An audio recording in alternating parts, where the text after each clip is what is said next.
als ich klein war ich normal hörend. Als ich klein war ich normal hörend. Bis 4 Jahre alt. Als ich aber 3 bis 4 Jahre alt war, Dann habe ich Gehör verloren. da habe ich mein Gehör verloren.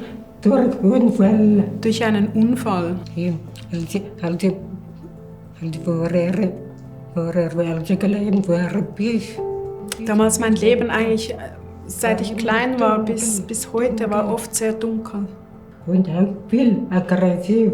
Viel Aggression war auch da. Ich bin viel verschlossen, dunkel. Ich war sehr verschlossen und ich lebte wie in einer Dunkelheit. Ich möchte gerne Freiheit, aber wohin soll ich gehen? Ich habe mir eigentlich diese Freiheit gewünscht, aber wohin soll ich gehen, um das zu bekommen?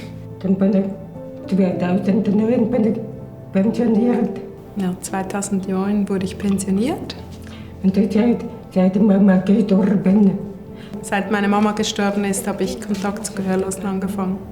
Dann habe ich Facebook. Ich habe auf Facebook geschaut und da habe ich Claudia gesehen. Claudia hat gesprochen über freie Kirche. Und Claudia hat über die Freikirche erzählt, über die Gottesdienste. Ich bin hart dieses Jahr angefangen. Hier gekommen. Seit diesem Jahr komme ich hier auch in die Kirche. Und dabei geht frei. Haben wir zusammen kennengelernt. War sehr schön. Ja, wir haben zusammen das Get Free gemacht und uns da kennengelernt, aber es war auch sehr schön, diese befreienden Sachen zu besprechen. Das haben wir lange Wir haben sehr lange zusammen über die Get Free-Themen diskutiert. Dann hat mich sehr interessiert. Und das hat mich sehr interessiert.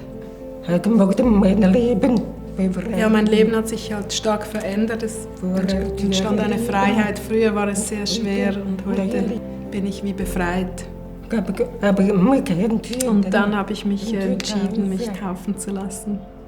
Und mein Leben hat langsam geändert. Also mein Leben hat sich verändert und heute haben mich die Leute gefragt, so, du bist ganz anders geworden.